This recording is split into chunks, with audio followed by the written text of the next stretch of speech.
A highly anticipated film, Godzilla vs. Kong, came out in the theater and on HBO Max, where it's still streaming up there. It's going to be up there for about a month. I just have to start off with this. If you're looking for a monster versus monster fight, this movie is for you. If you're looking for a movie that tells the story of characters and develops these characters alongside with having to deal with this world of monsters, you've kind of come to the wrong movie. This is not that movie. This is just if you want to watch Godzilla fight King Kong. They definitely deliver on that, and that's going to push it up a notch. This movie is directed by Adam Wingard, who really has only directed some low-budget horror movies. It's got 5 writers, and you can tell. I mean, this movie feels like a few different movies kind of coming together. Like maybe one of them was written a few years ago, and then one of them started being written a little bit after that, and then they polish off this script and they try to push all of this in together. There are some elements of the movie that feel like King Kong. If you remember Kong Skull Island, it feels like that. There are some elements of the movie that feel like Godzilla King of the Monsters, which I guess it could feel that way because this is kind of a blending of those two. But it doesn't really stand alone on its own. It definitely feels like a mashup of those two movies. It's about 2 hours, and the monsters fight for about 30 minutes, which is fantastic. The effects are amazing. But all the other stuff, the other hour and a half, just kind of seems to get in the way. The best actor in this movie is Kaylee Hoddle. She is wonderful with her relationship with King Kong. I really hope they would make a movie just about them and how their relationship grows over time. I don't think they're going to. I don't think Warner Brothers really has any plans. That may change if this movie makes a lot of money. They may go ahead and greenlight something. But I don't think it's going to be, the Bumblebee of the Monsterverse.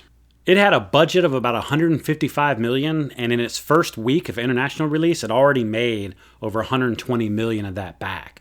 So there's rumors that in the box office here over this long weekend, they're probably going to end up pulling in, 30, maybe 40 million from the theaters in the United States, which, for theaters that dealing with a pandemic, that's huge, right? It's record-breaking numbers. But I really think that Warner Brothers is releasing a movie like this to try to pull in just subscribers for their service, HBO Max. The director kind of was saddened that people were going to experience on HBO Max because he felt, oh man, this movie needs to experience on the theater. But then, is it supposed to stand just in the theaters?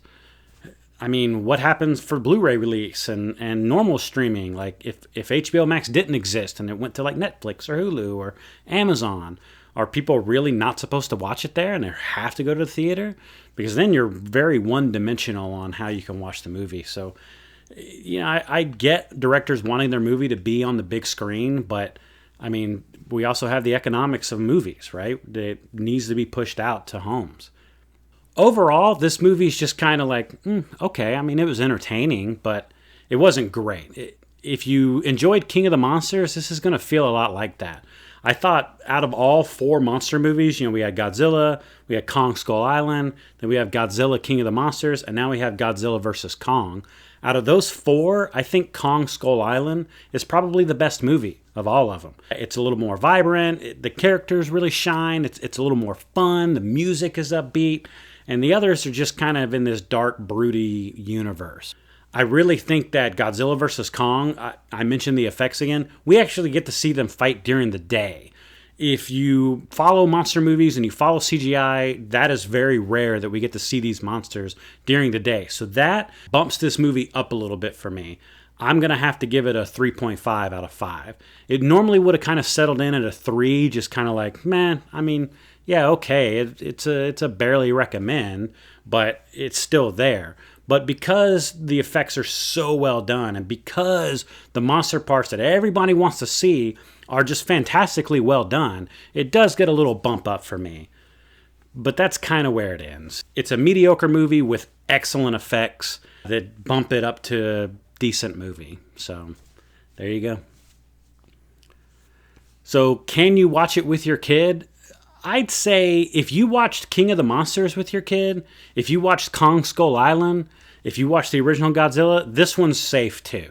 There's going to be some people that maybe their kids are really into dinosaurs. You probably want to skip this one. It's not your dinosaur movie. If they watch Jurassic Park, there's some pretty intense, scary scenes in those movies. So if they can handle Jurassic Park, they can handle Godzilla vs. Kong.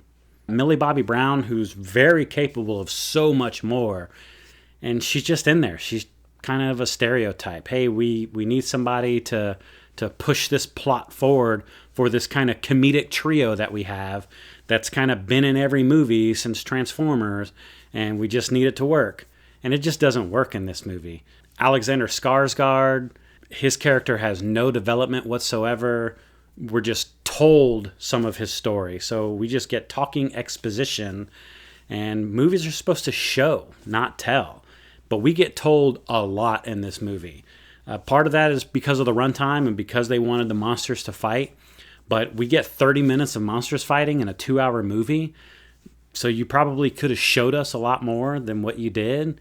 Instead, the parts that you could have shown, you focused on effects in other places, which are beautiful, but they really don't have anything to do with the story.